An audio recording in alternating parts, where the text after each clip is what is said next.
I never thought my life would come crashing down like this. It's like I woke up one morning and everything I believed about my wife, about us, was just a lie. We've been together for 5 years, planning our wedding.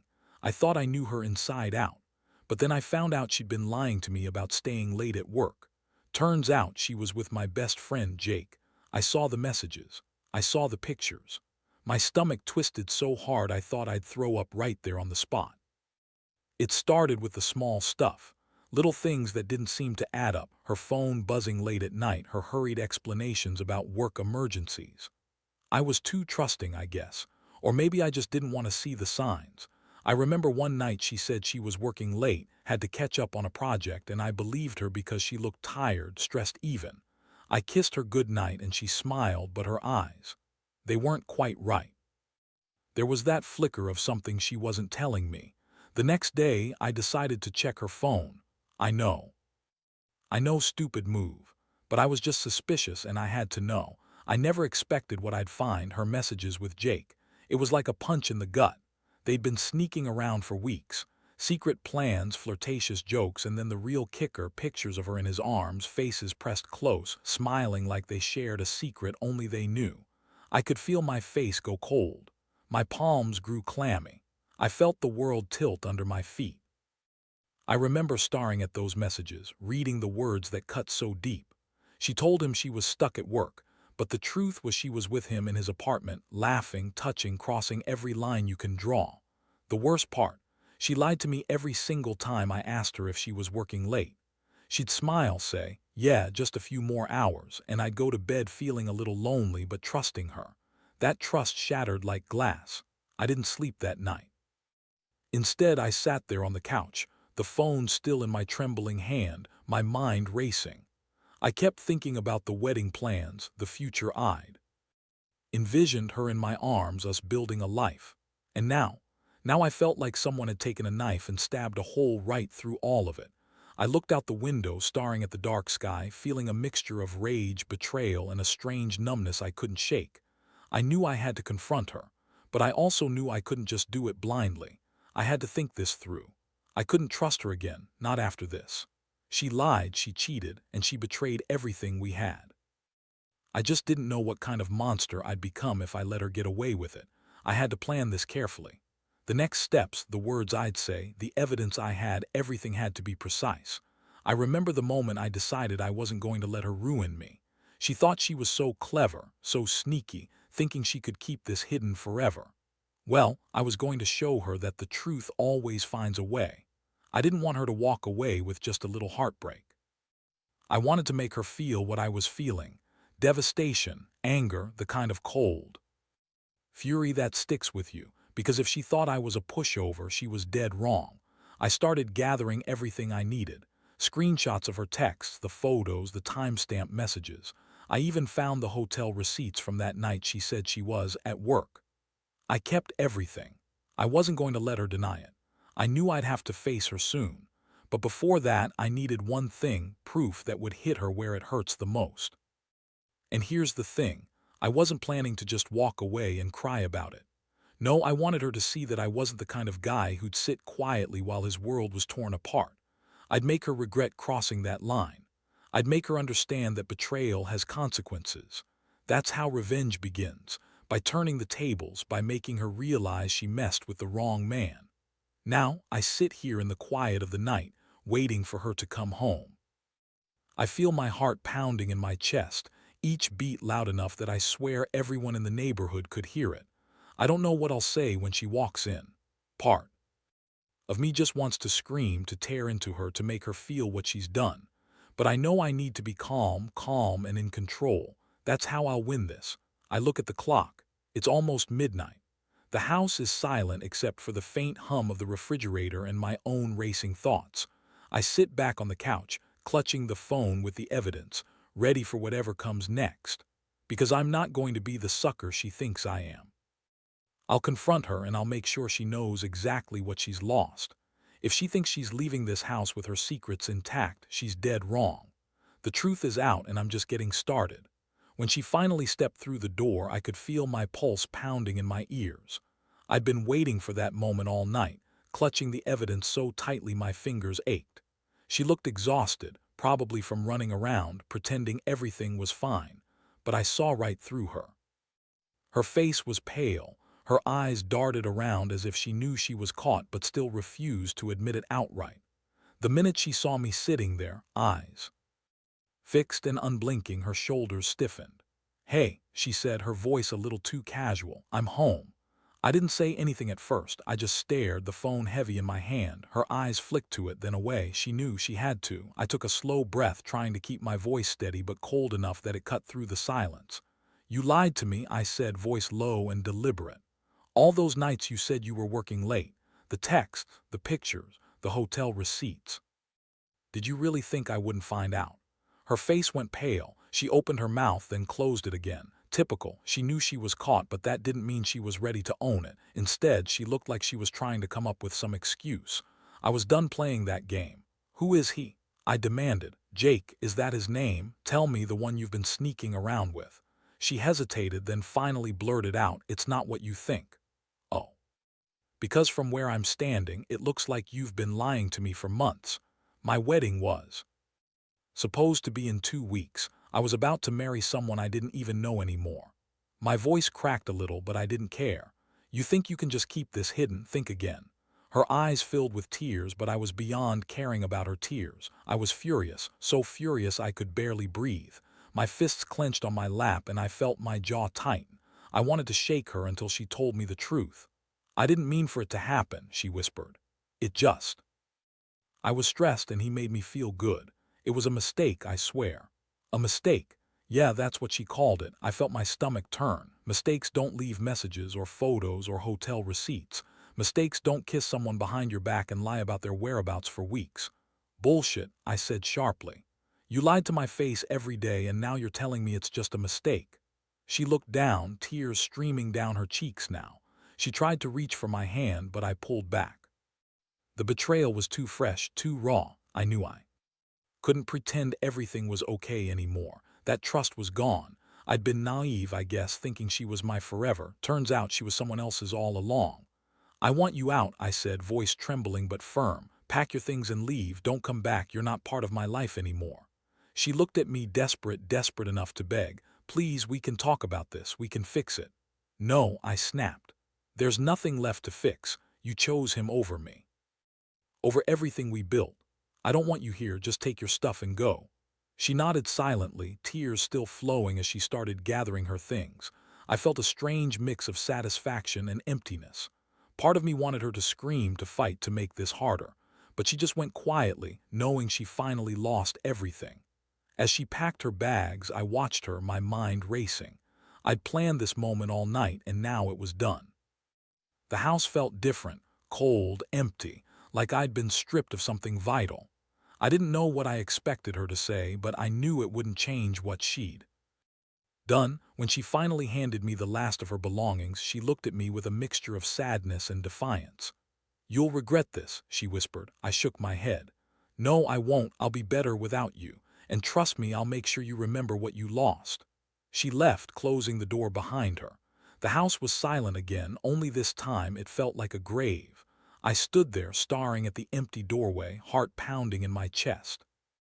I felt that familiar, sick feeling in my stomach, the one I knew all too well from heartbreak. But underneath it all, I sensed something else. A fire. Something that told me this was only the beginning. I had her stuff in a box, and I knew exactly what I was going to do with it. I wasn't just throwing her out. I was about to send her a message she wouldn't forget. I took a deep breath, feeling the weight of everything settling inside me. This wasn't just about revenge. It was about reclaiming my life. About making her see that betrayal always comes with a cost. I had to be patient, precise, and cold. Because if I was going to do this right, she'd have to feel it, every single bit of it. And she was going to regret the day she ever crossed me. The next morning, I woke up feeling different, lighter in some ways, heavier in others. The adrenaline from last night's confrontation still coursed through my veins, but I knew I had to act fast. I had already outlined my plan, step by step, brick by brick, to make her regret her choices. It wasn't just about revenge anymore. It was about reclaiming my dignity after her betrayal. First thing I did was gather all the evidence I'd collected. Screenshots of her messages, photos of her and Jake, receipts from that night, even a few voice messages she left me months ago when everything was still perfect. I wanted her to know I wasn't just bluffing. I was prepared. I played her voice message softly in my mind, her sweet voice promising she loved me, how she'd never do anything to hurt me. That made my stomach churn. I needed to make sure she'd understand the full scope of what she'd lost. So I decided to send her a message, something cold, precise, and final. I typed out everything I'd discovered, attaching the evidence in a neat, organized folder. I didn't want her to claim ignorance or that I was overreacting. I wanted her to see the truth in all its brutal detail.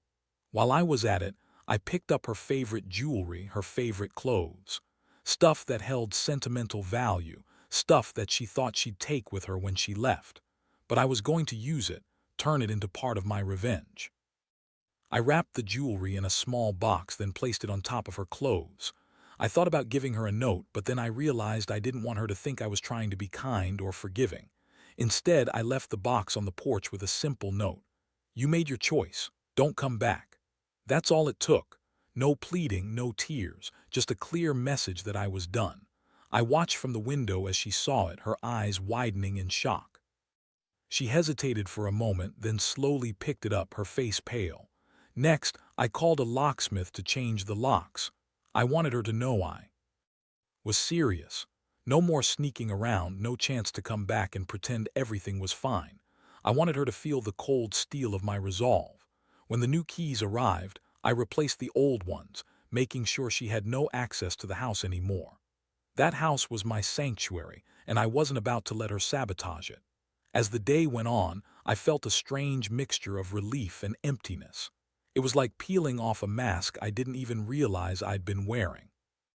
I'd been so caught up in the pain and fury that I forgot who I was. Now I was starting to remember. I was starting to see that I could survive this, even thrive without her. That was the real victory, but I knew her. I knew she wasn't going to accept this quietly. That night I was prepared for her to lash out, to call, to plead. I even expected her to come back, maybe with apologies, maybe to try and fix what she broke. But I wasn't interested in fixing anything anymore. I wanted her to understand that her actions came with consequences. So I waited in my living room.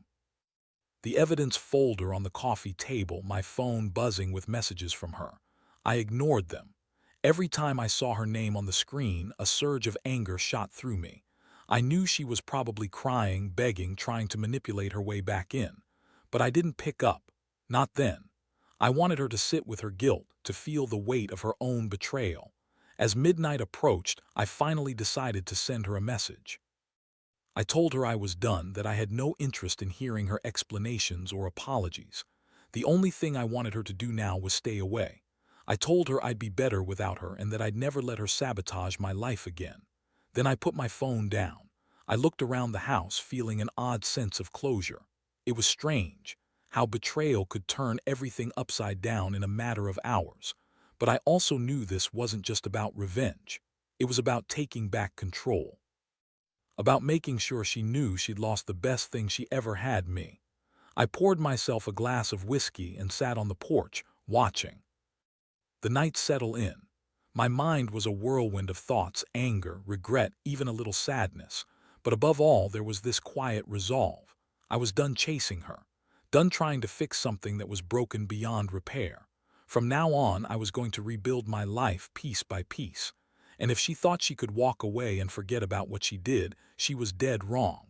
I had every intention of making sure she remembered every moment of this. Because betrayal like hers isn't just a scar, it's a lesson, and I was about to learn mine.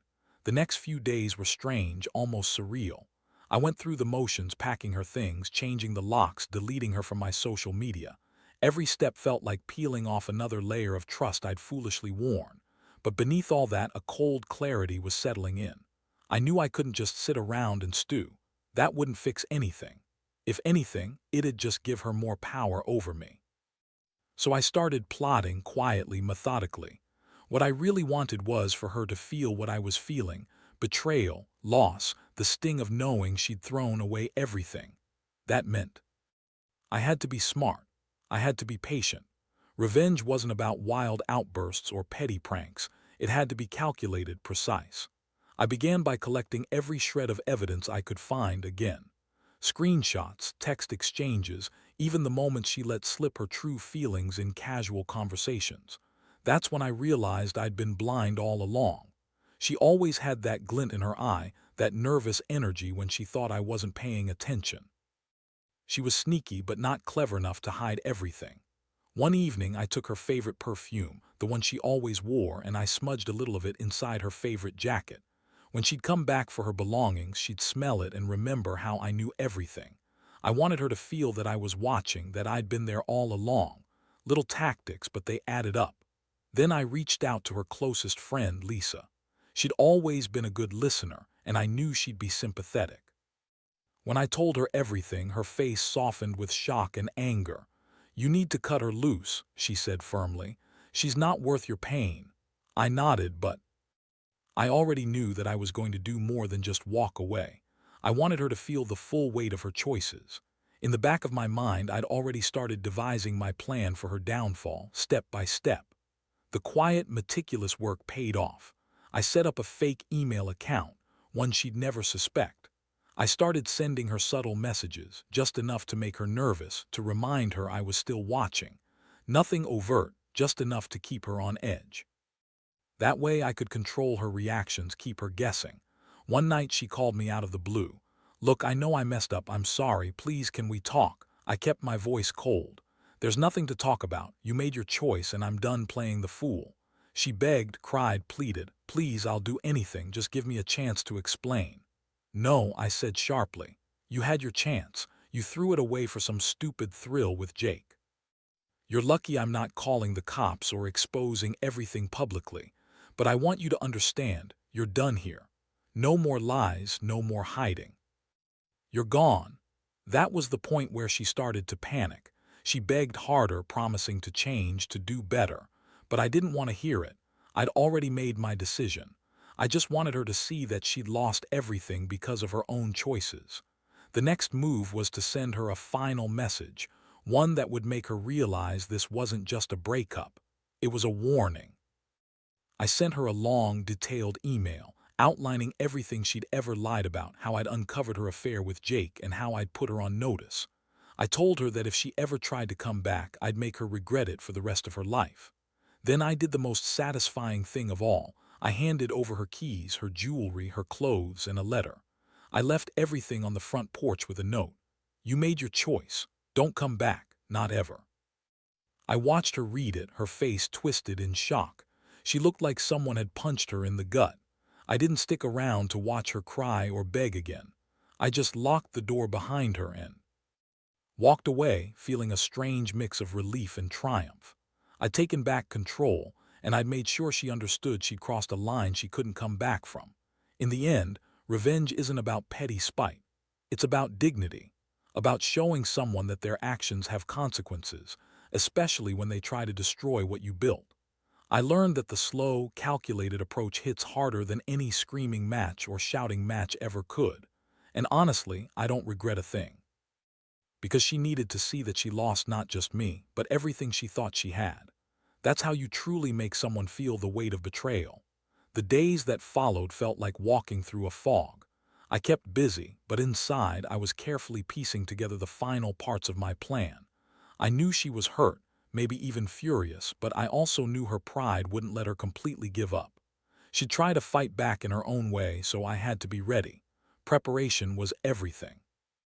I started by cleaning out her side of the closet, removing anything that might give her a reason to come back.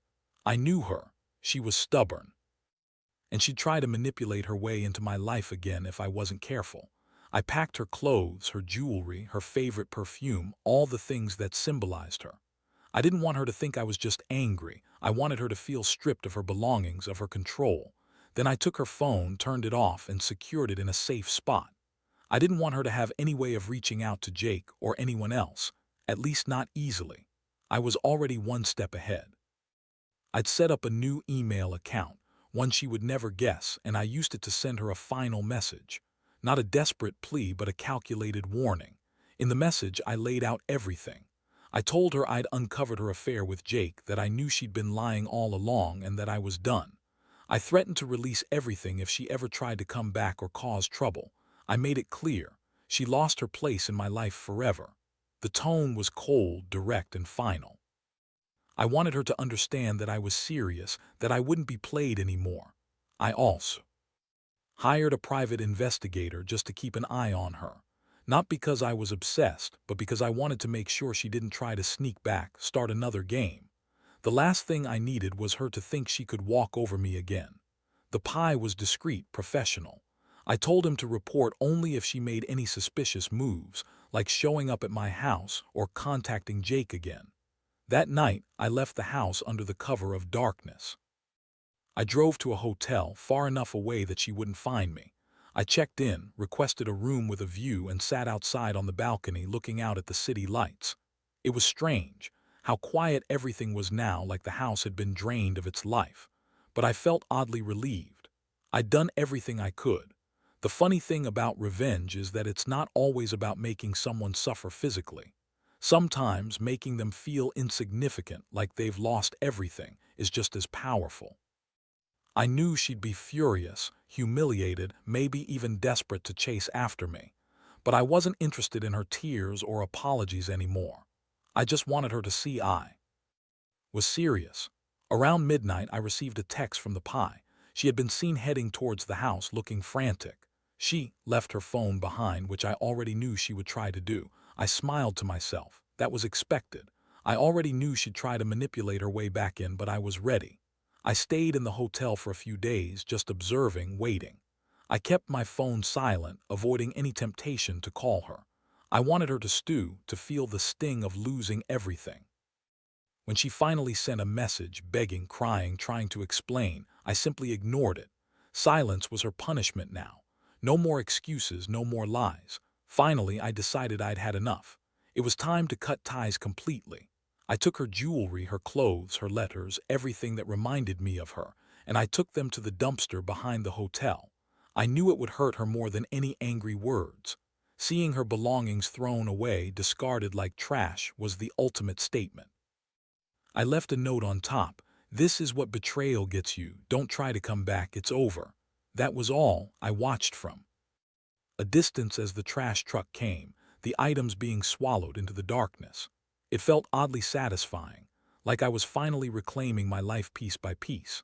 As I drove back home, I realized that revenge isn't about destruction for its own sake. It's about setting boundaries, about showing someone they crossed a line they can't uncross. It's about standing up for yourself when everything feels like it's falling apart. I've learned that betrayal leaves scars, but it also teaches you who you really are. And I refuse to be the person who lets someone else define me by her lies. I'm still standing, stronger, smarter, ready to rebuild.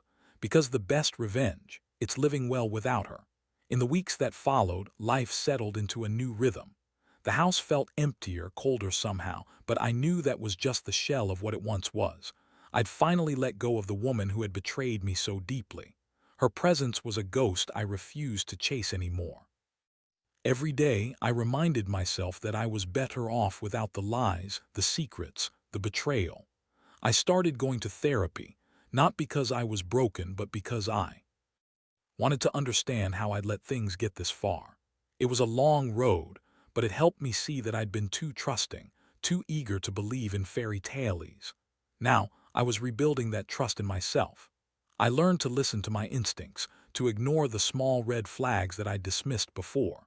I also reconnected with friends I'd neglected during the chaos. They supported me, told me I deserved better, and helped me see that I was worth so much more than someone who would cheat and lie. I began focusing on my career, my passions, and slowly I found my confidence again. It's funny how much you take for granted when you're blinded by love, and how freeing it is when you finally see clearly. One afternoon, I went to the house to pick up a few things. I saw her name on the mailbox, and for a moment I hesitated.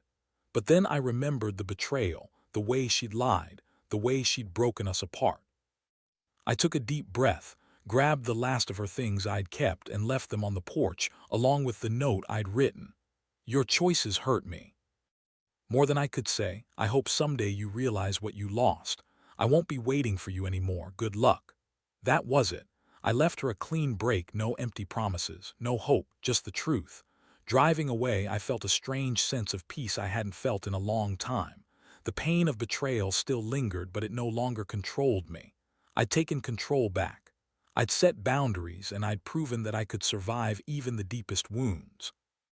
Looking back now, I realize that revenge isn't about petty revenge or hurting someone just to hurt them. It's about reclaiming your dignity, your life, and your happiness. It's about showing someone that their actions have consequences, that trust isn't something you give lightly, and betrayal doesn't go unpunished. I learned that sometimes the best revenge is simply living well without someone who doesn't deserve you. And I'm doing that now. Stronger, wiser, and finally free.